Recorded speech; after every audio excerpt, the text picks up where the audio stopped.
Assalamualaikum warahmatullahi wabarakatuh. Sahabat-sahabat sekalian, pada kesempatan kali ini saya ingin menjawab pertanyaan dari grassroots atau dari masyarakat, bahwa ada sebuah pertanyaan yang cukup berkualitas, yaitu bagaimana masyarakat bisa tahu apakah dia penerima manfaat PKH atau tidak. Nah, pertanyaan ini sering muncul dari sekian banyak pertanyaan seputar PKH. Apa itu PKH? Program Keluarga Harapan. Minum dulu ya. Alhamdulillah. Baik, tanpa berpanjang kalam, silahkan menyaksikan video berikut.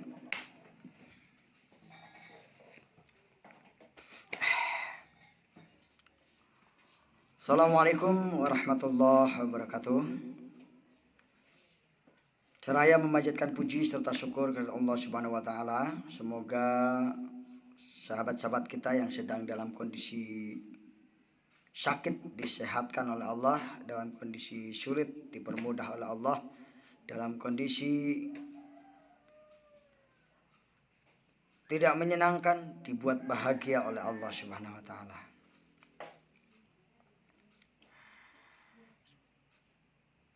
Saudaraku yang dimuliakan oleh Allah Subhanahu wa taala, salawat serta salam semoga dilimpahkan kepada junjungan kita Nabi Muhammad Shallallahu Alaihi Wasallam. Bagaimana masyarakat bisa tahu apakah dia adalah penerima manfaat PKH? Ini adalah satu pertanyaan yang sering dilontarkan atau sering muncul dari sekian banyak pertanyaan seputar masalah PKH. Nah, inilah jawabannya. Jadi begini Bapak dan Ibu sekalian, proses untuk menjadi peserta PKH ini melalui beberapa tahapan. Tahapan-tahapan yang harus dilalui itu adalah sebagai berikut. Yang pertama, masyarakat harus tercatat dan terdata dalam DTKS, Data Terpadu Kesejahteraan Sosial. Dan masyarakat yang bisa masuk dalam DTKS adalah masyarakat miskin, prasejahtera. Masyarakat yang bisa masuk kepada DTKS adalah masyarakat miskin atau prasejahtera. Yang kedua, masyarakat yang namanya sudah masuk DTKS akan disaring dan dibuatkan peringkat kemiskinan atau desil. Dibuat peringkat kemiskinan. Dan masyarakat tersebut ditempatkan dalam desil yang sesuai. Yang ketiga, proses yang ketiga, kita matikan dulu ini datanya biar enak. Nah, proses yang ketiga, PKH akan mengambil data dari DTKS pada desil terendah yaitu desil 1 untuk dimasukkan sebagai daftar CKPM, calon keluarga penerima manfaat, CKPM. Yang keempat, daftar CKPM ini akan divalidasi oleh SDM PKH untuk mencari keluarga yang memenuhi kriteria, syarat dan ketentuan yang berlaku di PKH, yaitu keluarga miskin, memiliki komponen kesehatan, bumil, dan anak usia dini. komponen pendidikan SD, SMP, SMA, komponen kesejahteraan sosial lansia 70 tahun ke atas, dan penyandang disabilitas berat. Proses tersebut sebagai validasi data. Nah, yang kelima, bagi CKPM yang lolos dalam proses validasi data, maka namanya akan dinyatakan eligible atau memenuhi kriteria, syarat, dan ketentuan yang berlaku. Sedangkan bagi CKPM yang tidak lolos validasi data, maka nama akan di non eligible, tidak memenuhi kriteria, syarat, dan ketentuan yang berlaku. Selanjutnya yang keenam adalah CKPM yang di non eligible ini bisa jadi tidak memiliki anak, tidak memiliki balita, bahkan mungkin kehidupannya sudah sejahtera. Yang ketujuh, CKPM yang lolos validasi data nanti akan dibuatkan SK penetapan sebagai peserta PKH oleh Direktur Jaminan Sosial Keluarga. Namanya bukan lagi CKPM, tapi berubah menjadi KPM, Keluarga Penerima Manfaat PKH.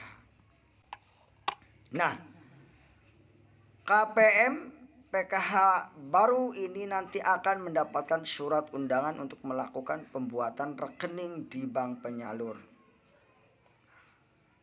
Identitas KPM PKH yang harus sesuai dengan data yang ada dalam SK penetapan tersebut. Artinya, tidak mungkin bisa dilakukan pergantian oleh orang lain karena pihak bank akan mencocokkan dengan data yang sudah ada yang dikirim oleh Kementerian Sosial. 9. Setelah proses pembuatan rekening sudah selesai, maka para KPM PKH baru ini akan mendapatkan undangan lagi untuk mengambil buku tabungan dan KKS PKH yang akan didistribusikan oleh bank penyalur. Sekali lagi, proses ini juga tidak boleh diwakilkan sekalipun oleh suami atau anak, apalagi oleh pendamping. Yang ke-10, saat buku tabungan dan KKS PKH sudah diserahkan dari pihak bank penyalur ke KPM PKH, maka tanggung jawab sepenuhnya ada di tangan pemilik rekening alias KPM PKH. Artinya, jika buku tabungan dan KKS PKH itu dititipkan ke orang lain, maka segala macam bentuk kehilangan uang yang ada di rekening KPM PKH bukan jadi tanggung jawab pihak bank penyalur, pihak Kementerian Sosial atau pendamping. Nah, teman-teman, itulah proses seorang KPM PKH. Sangat ketat, bukan? Bahkan PKH sangat menjaga betul dana PKH yang disalurkan ke KPM PKH. Dana tersebut akan ditransfer secara langsung oleh pemerintah ke rekening bank para KPM PKH tanpa perantaraan orang lain. Tentang penyaluran dana PKH itu sendiri, bahkan pihak Kementerian Sosial pun tidak memegang uang PKH tersebut karena tugas dari Kementerian Sosial hanya mengajukan anggaran penyaluran dana PKH ke pihak Kementerian Keuangan, dan oleh pihak Kementerian Keuangan dana tersebut akan langsung ditransfer melalui Himbara, himpunan bank milik negara. Apa itu? Misalnya BTN, BRI, BNI, dan Mandiri. Semuanya sangat bersih, akuntabel, dan transparan.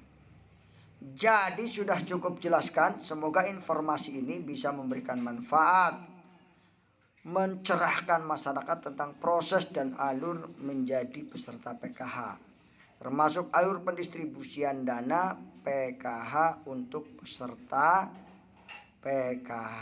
Nah, ini mudah-mudahan bisa difahami. Jika belum paham maka silakan diputar ulang video yang telah saya sampaikan ini. Dengan memutar ulang tersebut insya Allah kita akan paham ya, terkait dengan bagaimana proses seorang menjadi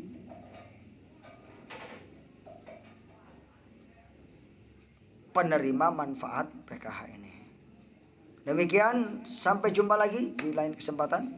Billahi taufiq wal hidayah. Assalamualaikum warahmatullahi wabarakatuh.